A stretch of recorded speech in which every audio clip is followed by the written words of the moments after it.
Oi, pessoal! Hoje a nossa aula vai ser sobre patologia do testículo. Bom, o testículo, vocês sabem que pode ter uma série de patologias, desde patologias benignas até as malignas. Eu vou focar um pouco mais nas patologias malignas, mas vou iniciar falando assim de uma forma breve sobre as patologias benignas do testículo. Bom, aqui vocês estão vendo um pênis, certo? O escroto, o testículo, epidídimo, cordão espermático. Recobrindo o testículo em contato íntimo, a gente tem a túnica albugínea. Por cima da túnica albugínea existe uma outra, que é a túnica vaginal.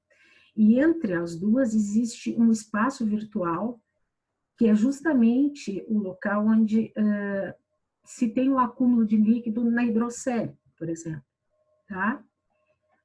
Essa estrutura é o epidídimo, que também é muito importante, o cordão espermático e bem no hilo, né, no local onde o cordão espermático, né, vai seguindo com os vasos ali, existe uma rede vascular que a gente chama de rede de testes, tá? Que recebe a drenagem ali dos túbulos seminíferos e de ductos.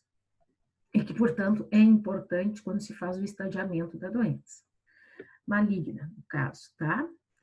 Esse é um testículo normal, para vocês verem. O testículo, ele tem essa coloração, que é uma coloração parda, um pouquinho marrom, ou, enfim, e esponjoso. O epidídimo, que também tem uma coloração semelhante, e o cordão espermático aqui cortado, dá para observar que existem muitos vasos. Vocês sabem que qualquer lesão que apareça nesse parênquima, ou uma área branca, ou uma área de necrose e hemorragia, uma cavidade, tudo é uma patologia no testículo, certo? Existem patologias também inflamatórias que vão acometer principalmente epidídimo. Histologicamente, o parênquima testicular é composto por muitos túbulos seminíferos. E os túbulos seminíferos é justamente o local onde ocorre a espermatogênese. E aqui a gente tem umas células pequenininhas que são os espermatozoides, tá? Que, claro, numa pessoa jovem vai ter mais, e numa pessoa já mais idosa ocorre atrofia testicular fisiológica e diminui a espermatogênese também. Essa outra figura mostra o seminífero, né? O nosso túbulo. Aqui dá para ver a luz. Ele apresenta vários vasinhos capilares, células neuroendócrinas também, tá? E nessas células germinativas aqui, elas estão bem distribuídas, normais. Bom, nessa outra imagem, se observa que existem vários vasos, tá? E eles vão se fundindo e formam essa rede, que a gente chama de rede de testes. É como se fosse assim, uma renda de vasos, que fica bem no hilo e que é bem importante em termos de vascularização. Tá? Só para não esquecer dessa imagem. Bom, patologias benignas tem várias. Anomalias congênitas, aqui entra anorquidia, criptorquidia, mas nós vamos falar hoje sobre criptorquidia. Atrofia testicular, que vai desde a atrofia fisiológica até a atrofia secundária, a criptorquidia, por exemplo. Ou secundária é um processo inflamatório também, tá? O infarto testicular, como vocês viram na pato geral, tá? Existe uma torção, né, dos vasos, né, quando o testículo roda em si mesmo, e impede que os vasos levem sangue, oxigênio e nutrientes para o testículo. Processo de isquemia e infarto necrohemorrágico, tá? Existem processos inflamatórios, mas os processos inflamatórios, eles acometem mais o epidídimo até, que o testículo. E existem cistos paratesticulares e testiculares, existem cistos benignos de parênquima, existe cisto no epidídimo.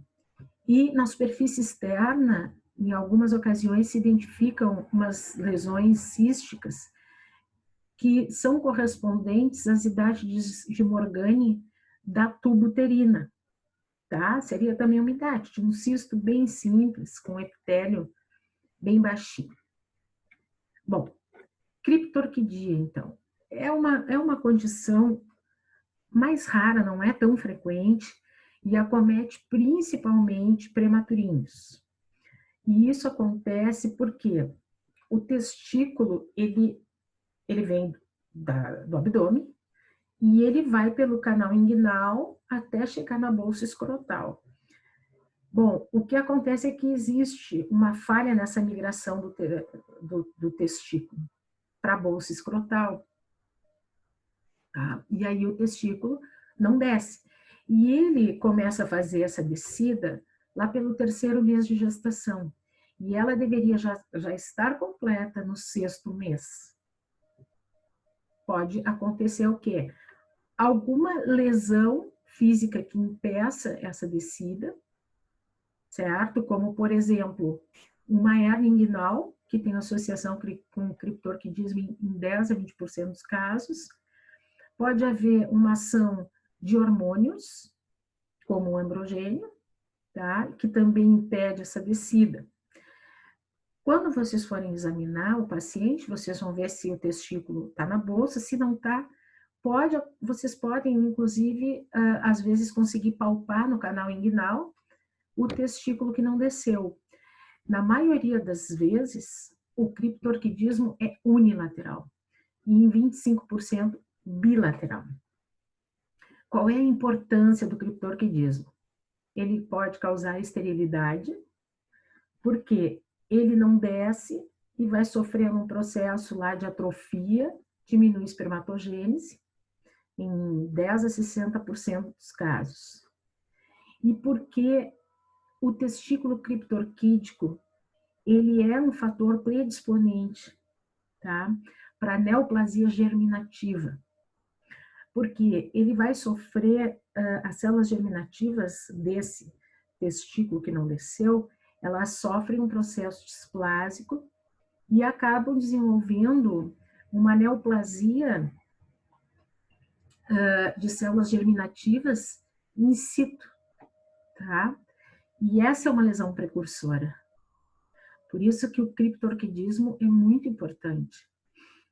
E aqui, ó, por exemplo, vocês estão vendo que é um testículo normal, um túbulo seminífero, como a gente viu, talvez aqui uns espermatozoides.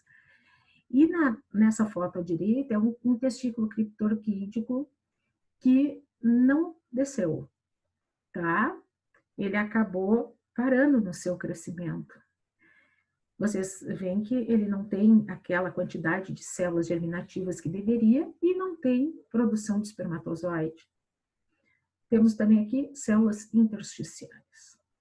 Bom, o que a gente faz quando recebe um testículo criptorquídico na patologia? A obrigação do patologista é examinar todo o testículo, justamente para descartar que tenha uma neoplasia intraepitelial. O fato de corrigir essa criptorquidia não significa também que ele perca, como eu vou dizer, essa ação como um agente do tipo predisponente para neoplasia. Continua tendo essa predisposição, tá? Mas, claro, se pega no adulto uma criptorquidia e ainda não desceu, ele vai ter muito mais chance do que quando tu já faz a correção, né? Mas não quer dizer que também não continue tendo a chance de ter alguma lesão pré-maligna. Outra condição benigna é a atrofia. A atrofia, ela pode ser um mecanismo adaptativo, que acontece na velhice. né? E a gente pode ter uma atrofia como consequência de aterosclerose. A aterosclerose diminui o fluxo sanguíneo, vocês sabem, o vaso vai ficando mais espessado. A gente pode ter uma atrofia decorrente de uma orquite inflamatória, porque, claro, faz um processo inflamatório, tem destruição de tecido e tem aquele processo de regeneração, acaba atrofiando. Pode ser consequente, como nós já vimos, ao criptorquidismo, pode ser uma atrofia consequente de alterações como hipopituitarismo, e aí vem a ação hormonal, né, o uso de antiandrogênicos também, ou exaustão por aumento do FSH, levam à atrofia, e aí vem aquela questão do cirrótico. O cirrótico, ele tem um aumento do estrogênio circulante, e uma das características é a atrofia testicular. Desnutrição e caquexia também leva à atrofia, e síndrome de Klinefelter. Essas são as causas de atrofia, tá? Que não a nossa causa por envelhecimento. Processos inflamatórios, como eu já falei, eles são mais comuns no epidídimo, mas também tem no parênquima testicular. E aí o processo inflamatório ele pode ser inespecífico, tipo assim, o paciente tem uma infecção urinária e acaba desenvolvendo um processo infeccioso secundário no testículo. Mas ele pode ter também algum bicho específico, como os bichinhos da doença sexualmente transmissível, aqui a gente tem a clamídia, inclusive, e pode ter também tuberculose testicular, tá? Histologicamente, é aquilo que a gente vê em processo agudo e crônico, neutrófilo, linfócito, plasmócito, pode haver uma formação de abscesso, pode haver fibrose, pode haver destruição e atrofia, certo? Vocês estão vendo aqui o testículo, nessa imagem. O testículo também está sofrendo, também tem um processo patológico inflamatório, porque aqui tem um parênquima ainda, lembrando o parênquima normal, mas assim, chama muita atenção essa lesão aqui, que é um abscesso. Abscesso, pato geral, né, é uma coleção de pus, bem localizada e bem delimitada por uma cápsula fibrosa. Tá? Então, tem pus aqui. Isso é um abscesso. E pode o testículo também ter uma orquite granulomatosa, tá? A orquite granulomatosa, o que significa? Que a gente tem um processo inflamatório com muitos granulomas, tá? Os granulomas, eles podem ser específicos, por exemplo, um granuloma com necrose vai fazer pensar em tuberculose ou doença fúngica, mas eles podem ser idiopáticos, não ter uma causa definida. Doenças autoimunes por autoanticorpos também pode causar orquite. E eu coloquei essa figura, que é de uma orquite granulomatosa idiopática. O que vocês estão vendo? Vários granulomas. Vários. O que é granuloma? Pato geral.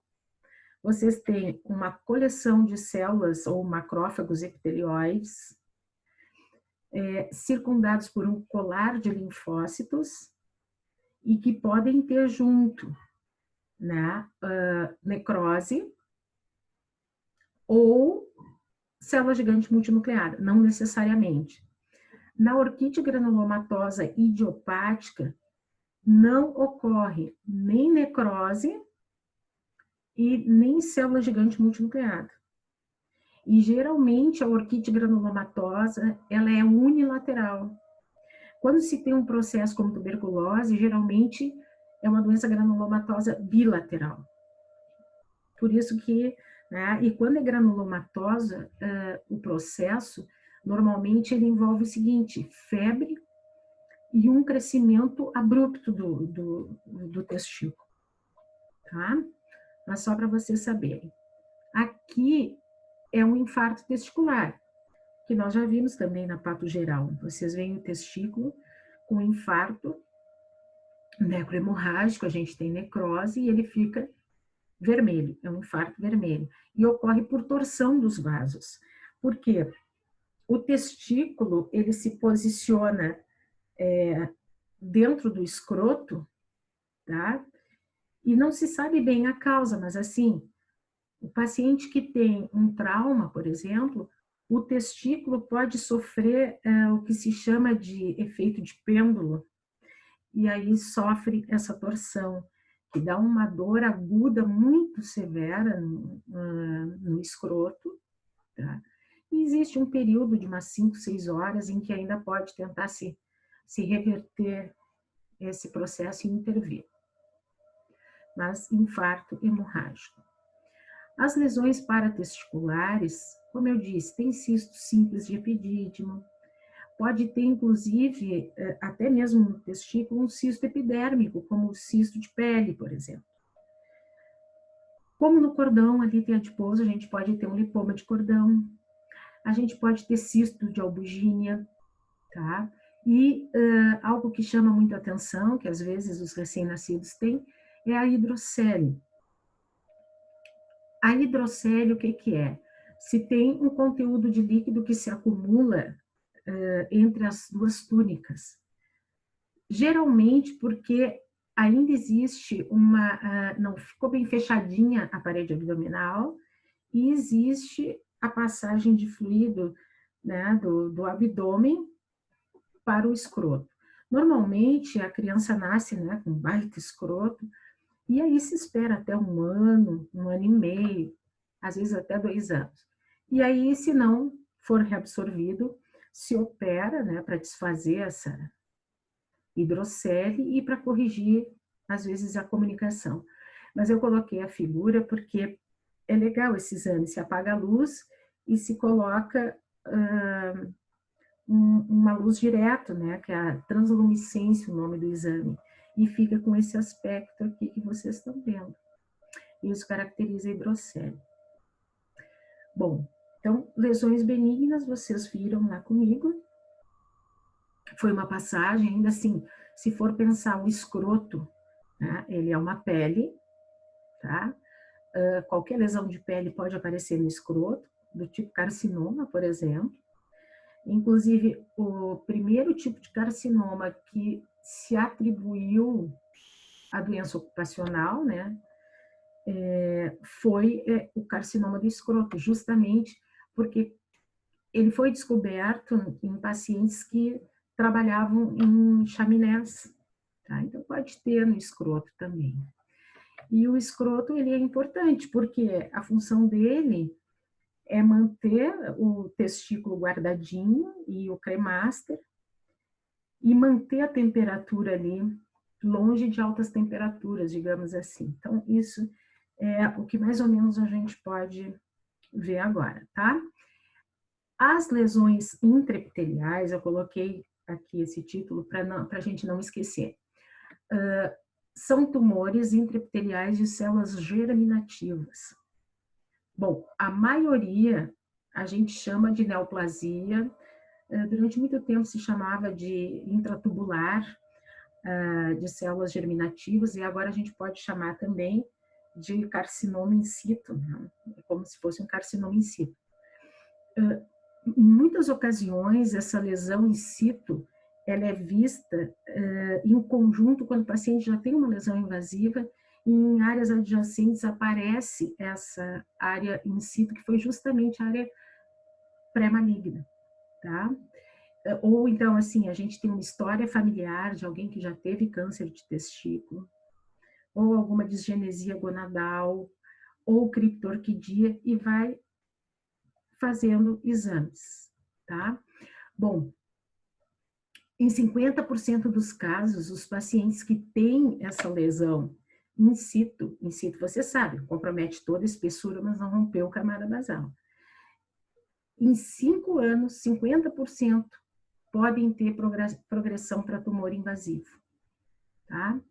Por isso, a questão da criptorquidia. E aqui eu coloquei os fatores predisponentes, porque não existe um fator muito claro, mas se sabe, então, que a criptorquidia é um fator predisponente, né, que é um defeito da migração. Quanto mais alta a criptorquidia, maior o risco de desenvolver esse tipo de neoplasia. O que eu já havia dito, que a correção não reduz completamente o risco de câncer. E a malignização acontece tanto no criptorquítico como no contralateral, certo?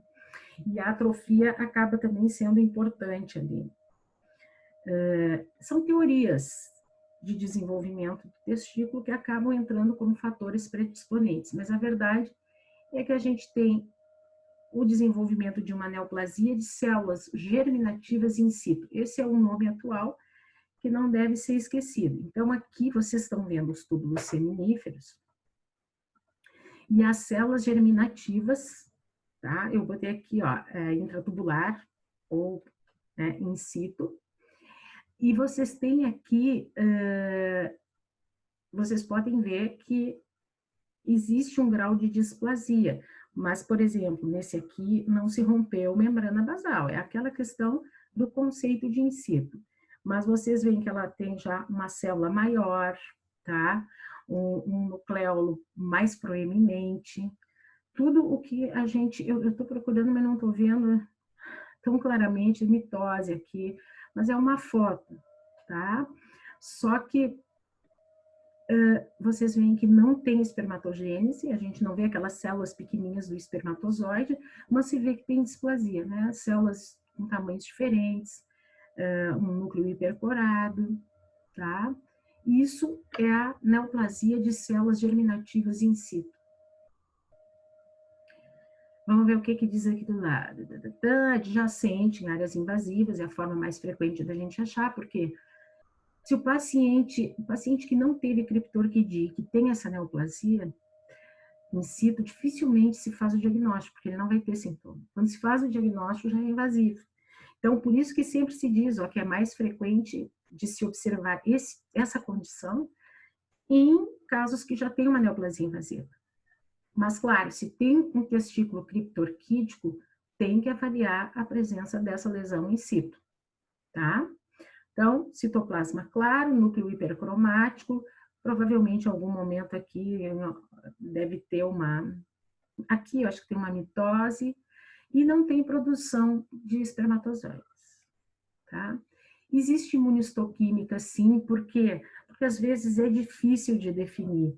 Às vezes a tipia não é tão grande, ou então tem um testículo, mas tem muita necrose, e aí se abre mão de alguns marcadores imunistoquímicos que se usa para detectar célula germinativa. Um deles é a fosfatase alcalina placentária, tá? O PLAP, certo? Ela marca citoplasma, não é membrana, não é núcleo, citoplasma, tá? E a gente está vendo que ela está marcando, ó. Então, aqui, isso é uma neoplasia germinativa. Além do PLAP, a gente tem o CD117, tá? O CD117, ele aparece em 80% dos seminomas, então é um marcador bom para seminoma, que a gente chama até o CKIT, que se usa no estômago para ver registro, certo? E ele marca membrana. E o KT34, que é o fator de transcrição, certo? Que marca também células germinativas e pode se caçar células germinativas in situ. E esse marca núcleo. Então, nós podemos usar esses 3 marcadores aqui para detectar essa lesão in situ. Assim como o CD117 também é muito usado em seminoma. Tá? Bom, tirando essa neoplasia que se chamava intratubular, agora a gente chama de germinativa neoplasia, germinativa in situ, nós temos as neoplasias malignas, invasivas do testículo. Então, ela tem as células germinativas pluripotenciais, as lesões germinativas, elas são mais frequentes que as não germinativas. Dessas, a gente tem o seminoma, que é o principal, também em 90% dos casos, e depois os outros carcinomas. E aí a gente tem o carcinoma embrionário, a gente tem o teratoma, tem o extraembrionário, aí tem o coriocarcinoma e o tumor do seio endodérmico, ou Yolk-Salk, tá? Se sabe o seguinte, que todos eles, puros, tipo assim, só seminoma numa lesão, só carcinoma embrionário numa lesão, aparece em 40% dos casos, não é o que mais se vê. O que mais se vê é uma combinação, em 60% dos casos. Tipo assim, seminoma mais teratoma mais carcinoma embrionário. Ou a combinação, uma das combinações mais frequentes, teratoma e carcinoma embrionário, ou teratocarcinoma. E aí a gente vai fazer o diagnóstico e dar o percentual de cada um dos tipos, tá? Presentes naquele tumor. Mas a maioria é misto. Então, assim, o primeiro de todos, que é o mais frequente, são os seminomas, tá? Ele é o que aparece com maior frequência puro, mas também tem combinações de seminoma com outras lesões. E a gente tem o seminoma clássico, que representa 90% dos casos e que dá mais em jovens, entre 35 e 40 anos, e tem as variantes do seminoma. E uma das principais variantes que a gente sempre fala é o seminoma aqui, ó, espermatocítico. Esse é diferente do clássico e ele dá em pessoas mais velhas, lá pelos 60 anos, tá? E a gente vai ver cada um agora com calma. Bom, então o seminoma clássico, que é como a gente chama, ele representa 30 a 40% de todas as neoplasias de testículo. Ele aparece bastante. A idade ficou entre 35 e 40 anos e ele tem essa característica que vocês estão vendo. Ele forma um nódulo, que pode ser todo lobulado. Geralmente ele é branquinho, amareladinho, acinzentado, mas geralmente homogêneo. Sempre se diz que ele dá menos necrose do que as outras lesões, mas ele pode ter necrose, pode ter hemorragia, tá? Não quer dizer, aqui parênquima testicular normal, aqui vocês estão vendo o seminoma, talvez um outro nódulo seminomatoso, epidídimo, tá? Que aparentemente é epidídimo livre. Vocês já podem ver aqui, ó, que ele é todo multinodular, ou lobulado, né? Porque a gente tem um nódulo e várias lobulações. E nesse caso, vocês estão vendo que ele tem já umas áreas um pouco diferentes aqui, que pode ser de hemorragia, mas continua sendo um seminoma clássico. Essa característica da homogeneidade, ela é muito importante para a gente, tá? Outro testículo. Vocês olhem aqui, ó. Aqui é um testículo normal e vocês têm essa lesão com essa área avermelhada, com hemorragia, e outros nódulos que parecem linfonodos. Mas isso pode acontecer também no seminoma, tá? E essa é a aparência. Geralmente ele é branco e homogêneo, mas nem tudo é sempre a mesma coisa, tá? Vocês vão ver que ele não dá necrose, ele dá necrose. E aqui a gente tem uma necrose, necrose, necrose. Então, pode ter até cavidade cística, apesar de não ser a característica principal, tá? Muito bem. Vocês, deixa eu ver se tem outra. Ah, esse aqui, ó, olha só, ele tem uma aparência muito pior. Ele compromete quase todo o testículo nessa área. Ele ainda lembra o nosso seminoma clássico, bonitinho, homogêneo, lobuladinho. Mas aqui ele tem uma imensa cavidade com muita necrose, tá? E mesmo assim, ele continua sendo o nosso seminoma. Só que a gente não pode esquecer que os mistos aparecem bastante.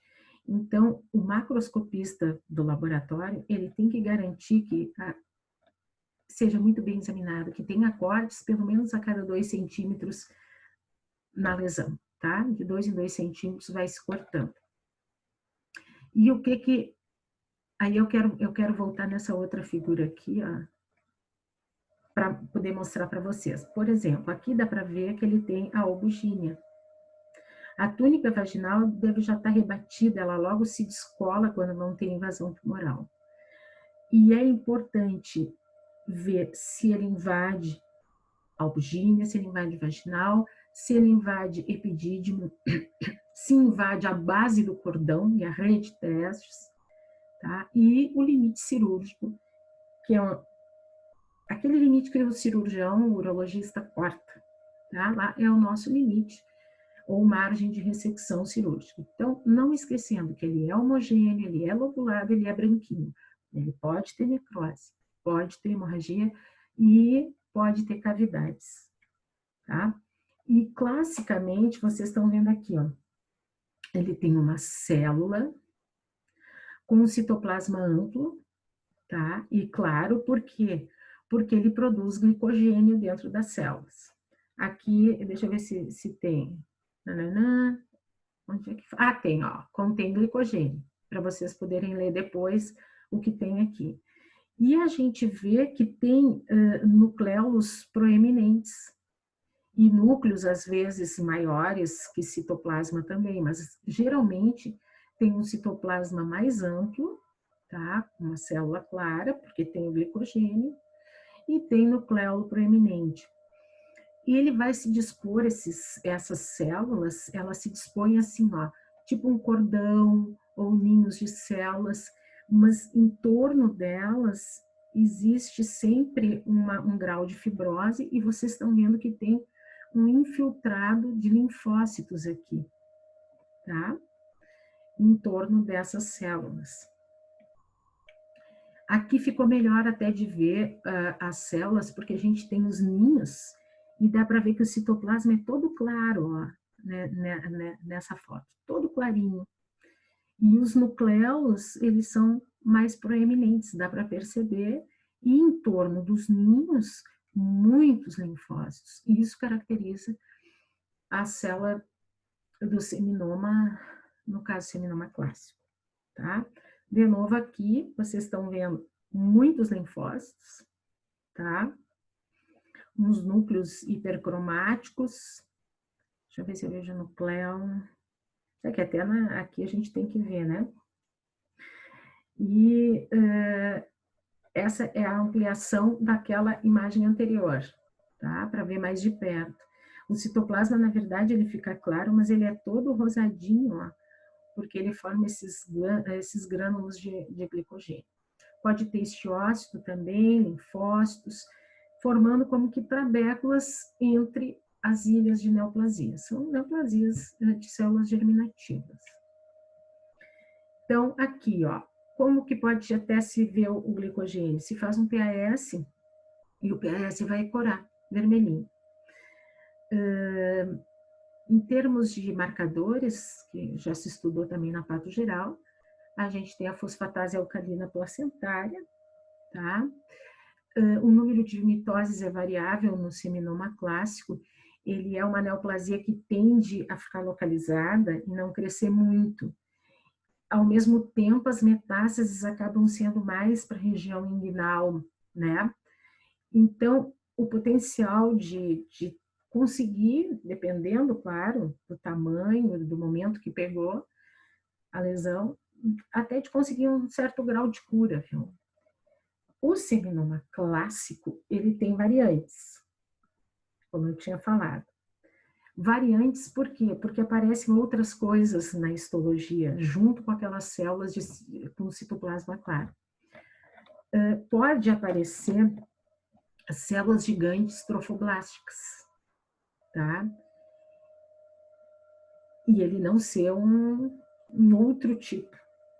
Isso acomete 15% dos seminomas. A gente vai olhando, tem aquelas células bonitinhas, com aquelas trabéculas ali de linfócitos, e de repente tem uma célula gigante multinucleada, tipo o trofoblasto, né, que aparece lá na placenta.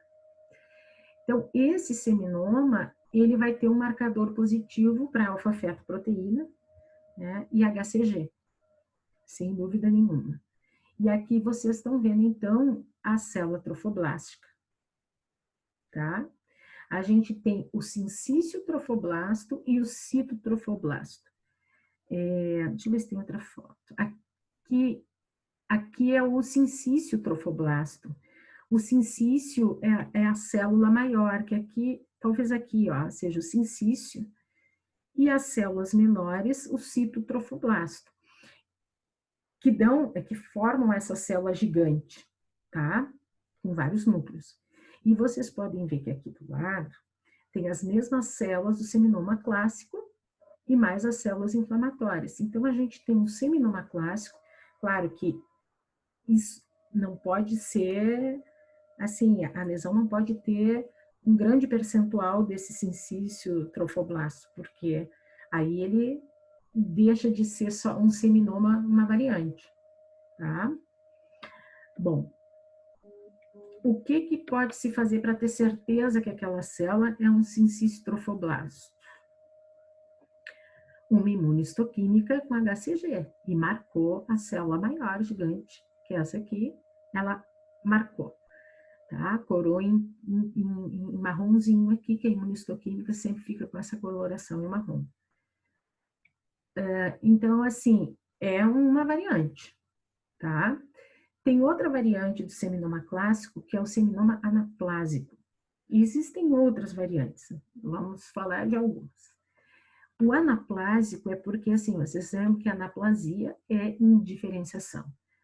Anaplasia se tem tudo que é tipo de célula, pleomorfismo nuclear, né? Mitose, vocês veem que tem 6 mitoses por campo de grande aumento. Pode ter células gigantes também, tá? E o comportamento biológico continua sendo o comportamento biológico de um seminoma. Esta é a variante anaplásica. Vocês estão vendo que a gente tem núcleos hipercromáticos de tamanhos diferentes e mitoses. E olha essa mitose que linda, é uma mitose atípica. Não dá para ver bem aqueles ninhos que se via no seminoma clássico com a célula, com citoplasma claro, um núcleo hipercromático e um nucleolo que dava para ver. Não, ela até não tem um citoplasma claro. Ela tem um citoplasma mais eosinofílico, mais rosado aqui. Mas a gente vê que tem célula com tamanho, um núcleo maior, núcleo menor, tá? E tem mitoses. E mitose atípica. Então, caracteriza uma anaplasia, tá? Bom, existem outras variantes, pseudoglandular, por exemplo, mas o que se tem mais frequente é o seminoma clássico, tá?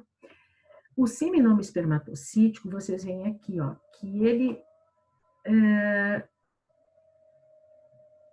o seminoma, ele não é tão comum espermatocítico, ele dá mais em homens, assim, lá pelos 60 anos, ele representa 1 a 2%. E não existe associação com criptorquidia, nem com neoplasia de células germinativas in situ, ou qualquer outro tipo de neoplasia germinativa. Não tem associação, tá? Vai entre 52, 59, 65 anos, dependendo do livro, tá? E em 9% dos casos é bilateral.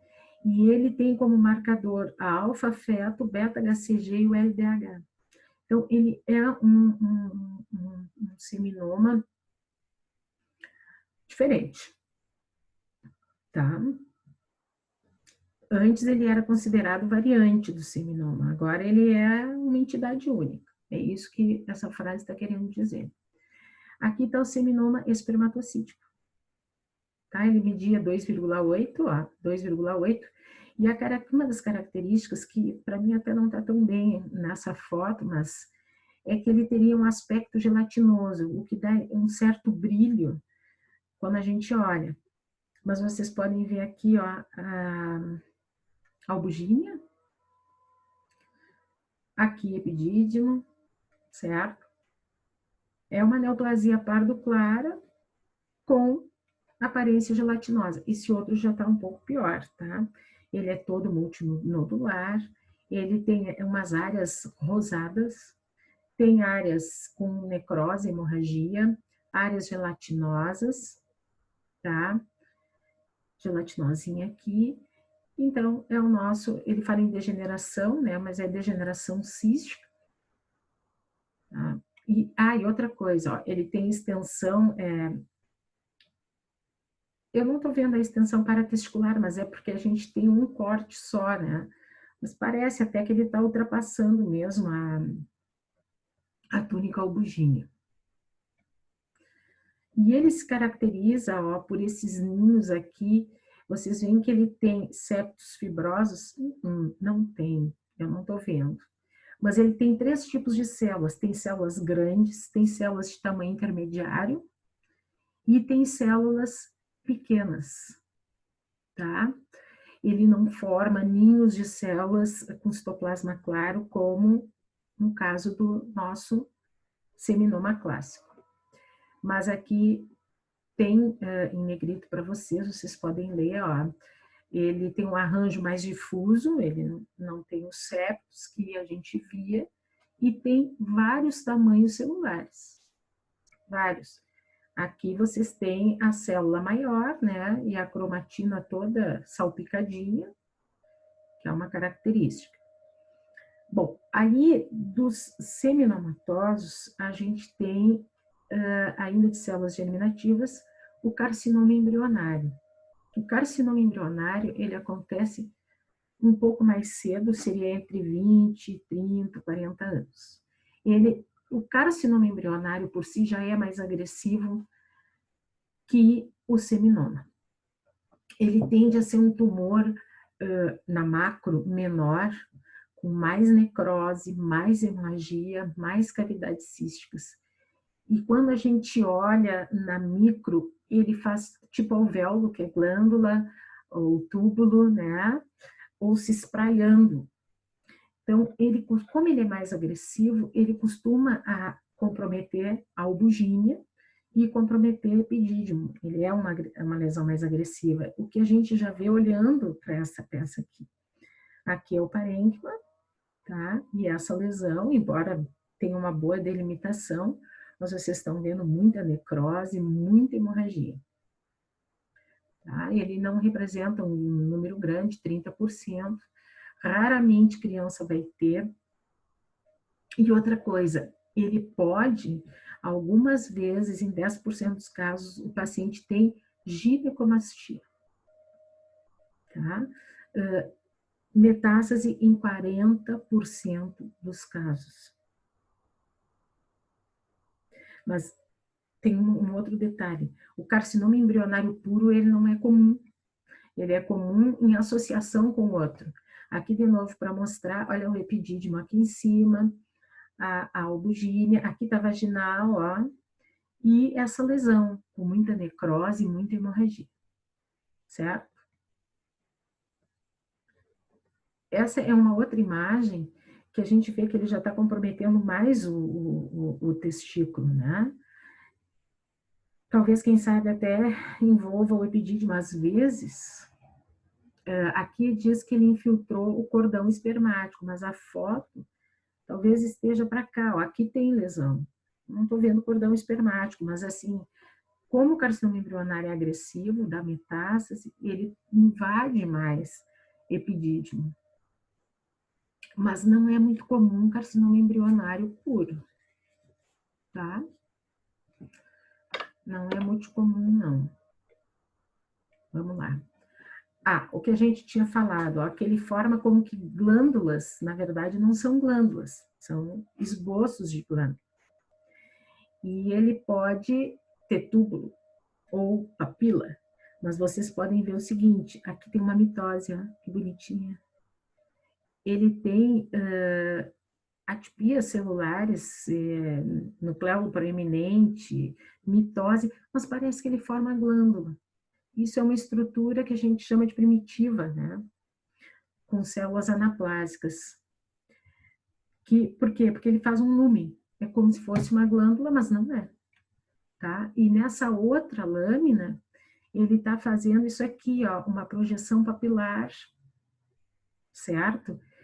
Essa projeção papilar, aqui tem hemorragia, tem necrose, células, algumas células inflamatórias, mitose, núcleo hipercromático, enfim. Mas eu coloquei essa foto porque ela tem essa projeção papilar que lembra o que a gente vai ver depois, num outro tipo tumoral, que é Schiller-Duval, que está escrito aqui. Opa, o corpo de Schiller-Duval. Esse corpo de Schiller-Duval, na verdade, ele forma estruturas semelhantes aos glomérulos, mas aqui assim, não é tão semelhante, mas também forma uma papila. Ou então ele tem células que, em 60%, né, ele tem HCG elevado. E essa célula sincício trofoblástica também pode aparecer no carcinoma embrionário. Vocês lembram, né? Tem aquela célula gigante, imensa, multinucleada, e para ter certeza que tem sincício trofoblástico, a gente faz o HCG na imunistoquímica. LDH também é elevado, mas ele pode ter também esse tipo de célula. Tá? Mas ele lembra, é muito característico porque ele forma bem isso que a gente vê aqui, ó. Parece que ele está formando glândulas, parece que forma papilas, é o que a gente vê na micro. Bom, olha só que bonita a imunistoquímica para bem esse aqui da papila, ó.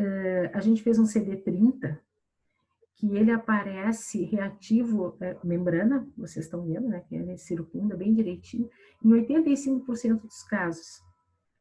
Mas também ele vai ser positivo para o PLATA, o KT3-4, né, e para outras citoqueratinas, né, mas o CD30, ele está bem expresso, tipo assim, às vezes a gente não tem certeza, será que é embrionário isso aqui ou não é? Então, a gente pode fazer esse marcador, que é um marcador que se sabe que está bastante presente nesse tipo de lesão. A imunistoquímica, às vezes, ajuda bastante, porque nem sempre é fácil olhar uma lesão testicular e definir, às vezes é complicado. Bom, outra lesão que aparece no testículo, que também é frequente, é o teratoma, tá? Que ele deriva de mais de um folheto embrionário, ele é TOT, potencial. Então, a gente tem tanto tecido maduro como pode ter tecido embrionário. Em crianças, a gente tem a forma pura do teratoma, tá? Que aí acaba sendo benigno e o prognóstico melhora. Em adulto, não. E em adulto, a maior parte das vezes que tem o teratoma tem um outro componente junto, certo? E ele tem um grande potencial para metástases, ele não tem muito bom prognóstico. Vocês estão vendo aqui outro testículo, hoje é sessão testículo. Outro testículo, aqui o parênquima, bonitinho, e essa lesão branquinha, com muitas cavidades, com hemorragia e necrose. Aqui disse, ó, superfície heterogênea, certo? É heterogêneo porque ele é heterogêneo. Aqui até tem uma aparência como se fosse uma cartilagem, mas também não dá para dizer muito aqui na macro. Nesses outros dois, olha só esse que bonito, né? Ele forma um nódulo com várias cavidades císticas, umas com sangue, outras com conteúdo mais citrino, fibrose, ó, bem como é um cisto quando tem um teratoma no ovário. Mas no ovário, a maior parte é benigna. No testículo, a coisa é diferente. Certo? Bem diferente. Esse aqui está tão característico de um teratoma que, nossa... E o cordão espermático, tá? Bom, então, o teratoma, eu coloquei esse textinho, a gente tem uma variedade de tecidos, pode ter epitélio, pode ter mesênquima, então vocês podem encontrar cartilagem, podem encontrar osso, podem encontrar sistema nervoso, glândulas intestinais, músculo, tudo que possa imaginar, tá? Porque ele é TOT potencial, mas puro é mais raro. Quando em criança, tudo bem, até tem mais puro, mas em adulto dá mais em combinação. Aqui, ó, vocês têm, uns arranjos tipo glandulares. Aqui tem músculo liso, tem infiltrado linfóide, Mas olha só que bonito aqui. Aqui vocês têm queratina, muita queratina. Nessa outra imagem, cartilagem. Glândula do tipo intestinal. Por que é do tipo intestinal? Porque tem as células califormes aqui, ó. E a gente pode ter até folículo tireoidiano, pode ter de tudo. Então, isso é um teratoma, é maligno no testículo. Aqui, ó, adiposo, sistema nervoso, glândulas do tipo intestinal, tá? Mais adiposo, mais outras glândulas que eu não estou identificando bem, mas assim, é uma mistura de tecido epitelial, tecido mesenquimal e tudo que puder imaginar. Bom, aí nós vamos para o coriocarcinoma, que representa 5% dos tumores testiculares. Ele é super maligno, raramente tem na forma pura. Ele tem lesão menor, mais hemorrágica, que cresce muito rápido, tá? E o potencial metastático é grande do coriocarcinoma. Quais os marcadores que a gente pode fazer? Alfa-Feto e HCG no sangue para ver. Ele tem aumentado. Então, assim, a gente recebe na patologia, já nos dá uma dica, tá? Eles vão ter lá pela 3ª ou 4ª década.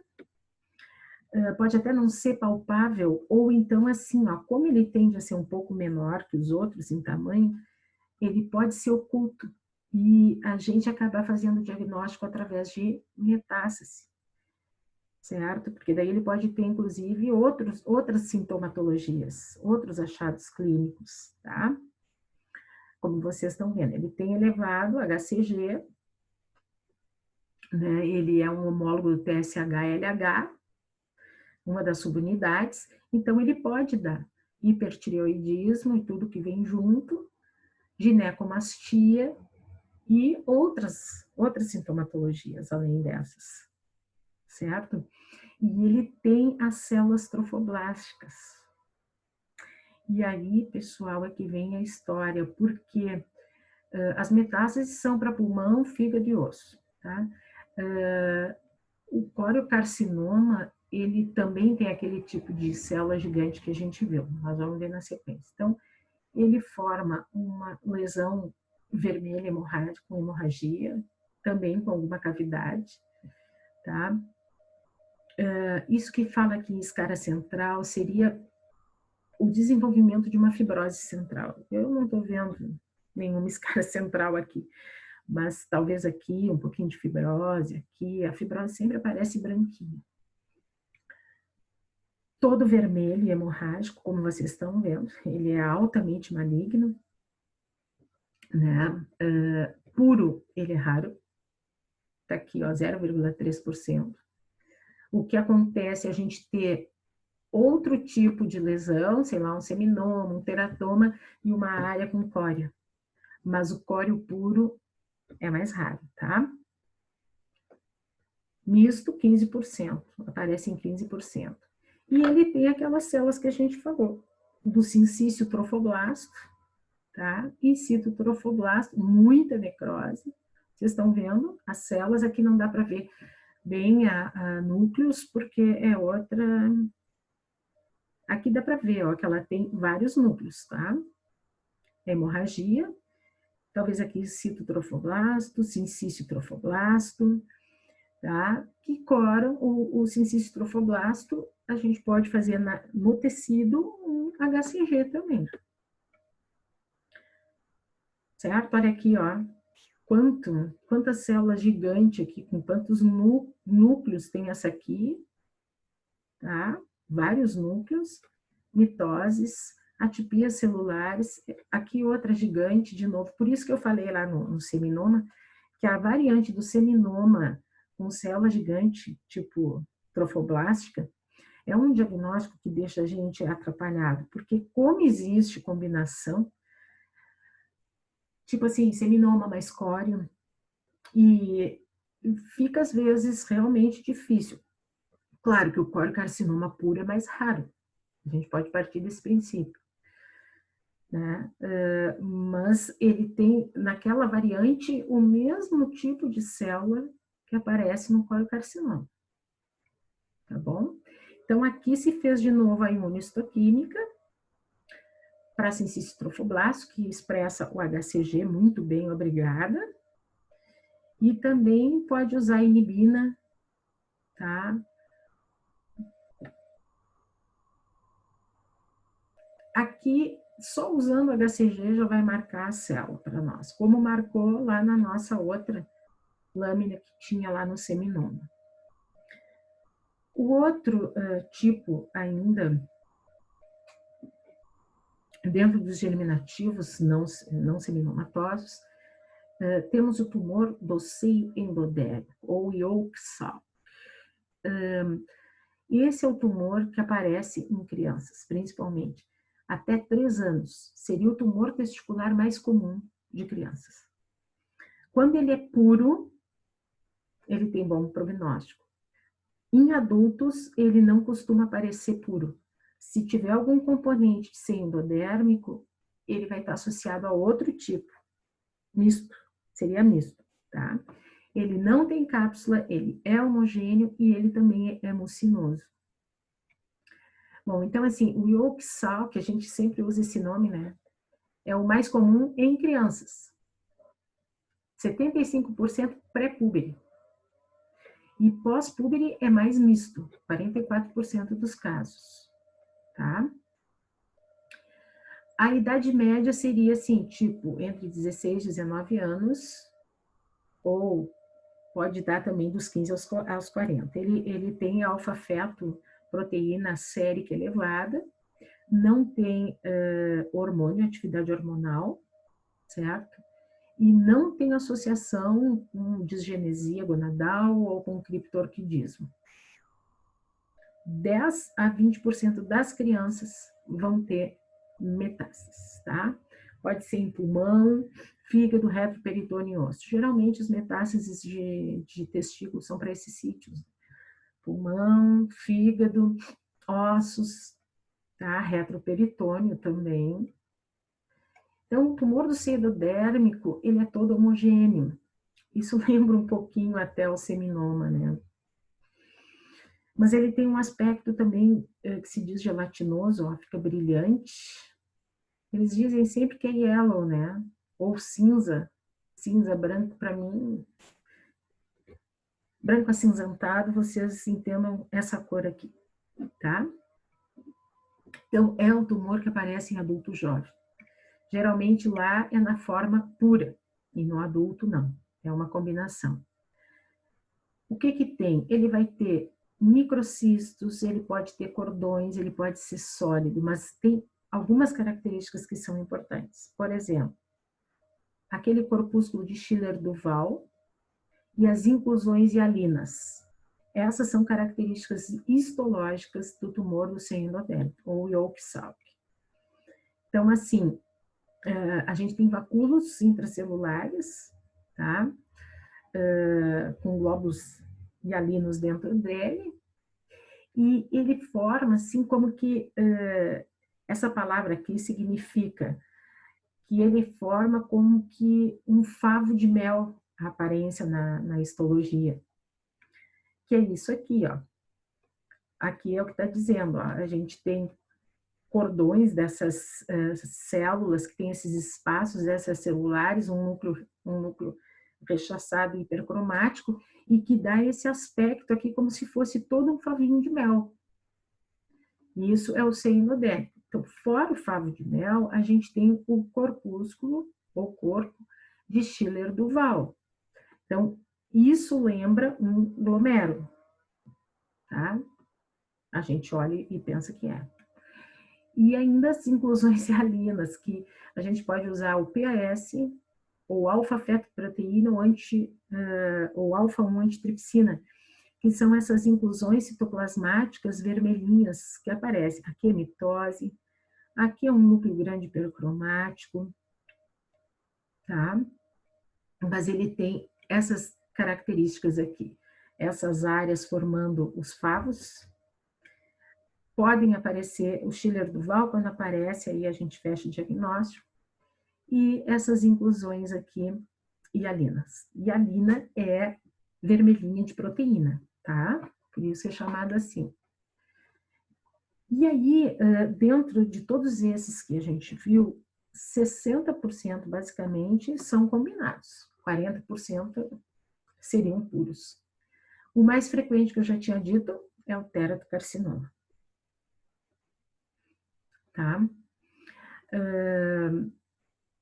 Aqui também outra coisa que eu falei, que a gente tem que fazer até 3 centímetros, pelo menos uns 5 cortes.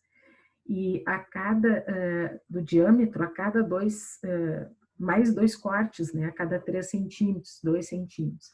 Tem que ser bem examinado o testículo, justamente porque se sabe que ele é combinado. E se a gente tem, por exemplo, um coriocarcinoma, que é de pior prognóstico, a gente tem que colocar o percentual dele na lesão. E a gente só vai poder avaliar se tiver cortes amplos da neoplasia, para ter um exame bom. Então, aqui, por exemplo, é uma combinação do carcinoma embrionário com teratocarcinoma. Isso é uma macroscopia. Aqui lembra muito terato, aqui até lembra seminoma, né? Certo? Como é que se faz o diagnóstico? Primeiro, existe um aumento, às vezes, do testículo com massa palpável ou nódulo palpável. E aí tu tem um indivíduo, porque dá muito mais em jovem. Vocês viram as faixas etárias. Entre 15 e 45 anos, aparece com massa palpável. Pode até ter dor. Vamos desconfiar, né? Sabe? Tem que pensar. Não se faz biópsia percutânea, porque pode fazer disseminação do tumor. Então, não é indicado biópsia percutânea. Quanto ao comportamento biológico, a gente tem seminomatosos e não seminomatosos. Os seminomas, eles são mais localizados. Como eu disse, ele dá mais metástases para linfonodo regional e de uma forma mais tardia metástases à distância. E, portanto, ele é radiosensível e dá para operar, tirar a chance de cura, dependendo do tamanho que invadiu, é de 95%. Os não seminomatosos, quando se faz o diagnóstico, 60% já tem metástases, e metástases hematogênicas também. E eles são mais resistentes à radioterapia, e aí tem que usar uma quimio. Os não seminomatosos a gente viu, é o embrionário, teratocarcinoma, coriocarcinoma e o XAP. Tá? São eles aqui.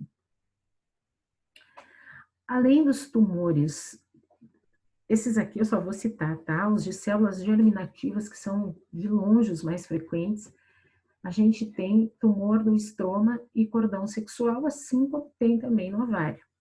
São mais raros, tá? Tem 2 que aparecem um pouco mais, que é o tumor de células de Leydig, do estroma, e o tumor de células de Sertoli, que é do cordão sexual. Ainda tem tumores da granulosa também. Bom, nós vamos falar desses 2, tá? O tumor do estroma e cordão sexual, então, eles vão representar de 2 a 5%, dá mais em adultos. Em 25% dos casos, a gente tem essas neoplasias em crianças, tá? A gente pode ter puro, tanto o do cordão sexual como do estroma, e pode ter misto. São benignos em 90 a 95% dos casos, mas também pode ser malignos. E não são funcionantes, quer dizer, muitos deles não vão produzir o que alguns produzem, tipo feminilização, essas coisas, tá? Mas tem uma certa proporção que vai causar feminilização ou precocidade, né, das manifestações sexuais, e 5 a 10% desses tipos de tumores acabam tendo um curso maligno. A gente viu que 90 a 95% são benignos, 5% acabam se tornando malignos. Bom, então o Leydig, desses que não são germinativos, é o mais frequente. Ele sintetiza hormônios, tá? Andrógeno, estrógeno, corticoide. Então, a gente tem uma massa testicular e tem essas manifestações. Ele vai numa faixa etária grande, pode dar o que a gente viu de puberdade precoce, ginecomastia em adulto, a maioria dele benigno. Uma característica é que ele tem essa corzinha amarelada, tá? Ele é bem nodularzinho, bem delimitado, bem amarelado. E ele forma uma neoplasia com uma célula clara. Olha só, mas é benigno. Isso aqui é diferente do seminoma, porque a gente vê que as células todas têm tamanhos proporcionais, um núcleo pequeno, tá? E tem um citoplasma claro e um pouco eosinofílico. Aí vocês estão vendo mais de perto os cristalóides, que também pode se ver, de Hanks, que aparecem em 40% desses casos de Leiden. Mas olha aqui, ó, um núcleozinho bem bonitinho, bem redondinho, tá? Antes de entrar no sertório, essas neoplasias aqui, elas são uma bomba na congelação, porque eu peguei já em congelação de ovário, que tem o seu proporcional, e a gente não identifica bem essa célula clara. No exame transoperatório é bem difícil. E, no entanto, é uma lesão praticamente benigna na maior parte das vezes, né? E o tumor das células de Sertoli, né, do testículo, eles representam menos de 1%, eles são menos frequentes, né, que o Leiden. E ele produz muito pouco hormônio, também a maioria benigna, e também tem uma característica muito parecida com a do Leiden, porque ele forma nódulos pardo claros a amarelados. Às vezes, inclusive, tem os dois componentes, Sertoli, Leiden, os dois, tá? E o que ele forma daí são trabéculas, cordões, assim, como a gente está vendo, ó, uns cordões de células, tá? Semelhantes às células de Sertoli. Só que existe sim a combinação, né, deles, existe. E a congelação, muitas vezes a gente se baseia até no aspecto macroscópico para pensar assim, olha, não deve ser maligno, mas é difícil a congelação desse tipo de lesão, é uma lesão benigna. Quanto ao tratamento, o seminoma puro, confinadinho, como a gente diz, que não compromete as estruturas adjacentes, ele tem chance de cura, como a gente viu, tá? O coriocarcinoma puro, ele é raro e super agressivo. O carcinoma embrionário, ele não é tão raro e é muito agressivo. Então, a presença dele já nos dá uma agressividade maior. No seminoma, podemos fazer orquiectomia, radioterapia. Os não seminomatosos, que não são radiosensíveis, se faz orquiectomia e quimioterapia. Muitas vezes, linfadenectomia retroperitoneal. Quando tem massas residuais, né, a gente acaba tendo que fazer. E tem uma questão, às vezes, eles fazem metástases para o retroperitônio, às vezes para o mediastino também, o teratoma, às vezes no mediastino é um teratoma e a gente sempre vê se é homem e se já não teve testículo tumoral. Eu coloquei aqui, porque perguntam muito em prova de residência, estadiamentos. E esse estadiamento é o último do CAP, que é o Colégio Americano de Patologia. Tá? Então, ele é bem recente, de 2019. A gente tem o P em relação ao tumor. O PTX não é acessado, né, não é acessado. O PT0, não existe evidência de tumor primário. O PTIS sempre é algo in situ, tá? O PT1, o tumor está no testículo, pode até ter invasão da testes, rede testes, mas não tem invasão linfovascular. O PT1A, ele é menor que 3 centímetros, e o PT1B, 3 centímetros para cima. O PT2, ele está limitado ao testículo, incluindo invasão na rede testes, com invasão linfovascular, tá? Ou então, ele invadiu já o hilo, tecidos moles, ou epidídimo, ou já penetrou mesotélio, né, na superfície da albugínea, tendo ou não tendo invasão linfovascular. O PT3, ele invade diretamente o cordão espermático, tecidos moles, com ou sem invasão vascular, e o PT4, ele já invade escroto, com ou sem invasão linfovascular. Então, vocês podem ver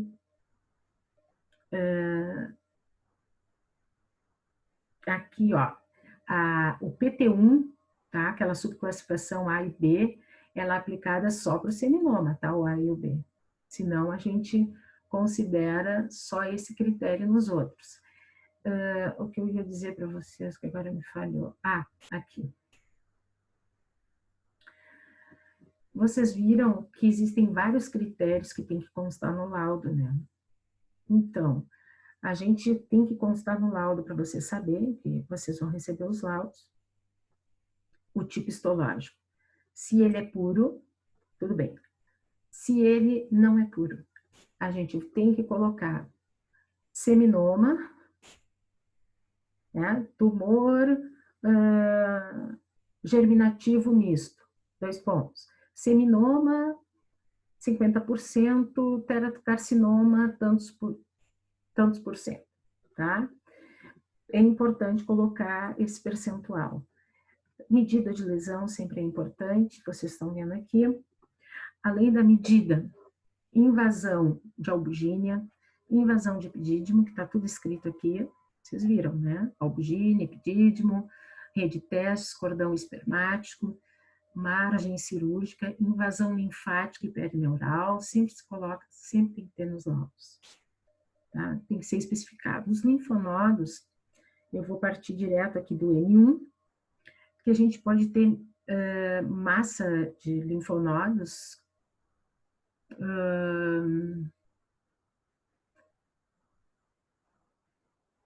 com dimensão menor que 2 centímetros, tá? O N2, ele tem mais de 2 centímetros, né? E fica entre 2 e 5, não maior que 5, pode ter mais de uma massa com 5 centímetros ou mais N3, isso para massa de linfonodos. E metástase à distância, M1, metástase à distância, M1A, nódulo não retroperitoneal ou metástase pulmonar. E metástases viscerais não pulmonares, 1B. Vocês viram que a gente, por exemplo, quando está fazendo o diagnóstico, claro que quando a gente faz sempre do mesmo, olha sempre o mesmo órgão e faz sempre aquela patologia, a gente até memoriza todos esses estadiamentos. Mas, no geral, a gente acaba dando uma olhada, porque existem vários critérios, e eles estão sendo agora todos mais estratificados, né, sendo divididos em A, em B, que antigamente não se fazia, porque, claro, vai estudando e vai vendo mais fatores prognósticos aí. Mas, claro que isso de invadir é uma coisa importante, ó, limitado, né, limitado, mas com invasão vascular, invade cordão espermático e invade escroto, quer dizer, tudo vai ficando pior daí para frente, tá bem? E aí a gente termina aqui. Isso aqui são testículos com tumor, viu? Testículos com tumor. Então, vocês procurem, claro que complementar o estudo de vocês, porque a gente falou nesse tempo, assim, rapidamente, mas acho que deu para ter uma noção. E estadiamento, eu acho que, pelo menos para a prova de residência, vocês vão ter que saber. Depois, no futuro, vocês podem até andar com um livrinho, assim, e olhar os estadiamentos. Tá, pessoal? Então, é mais ou menos por aí. Estudem e até a nossa próxima aula. Tchau, tchau.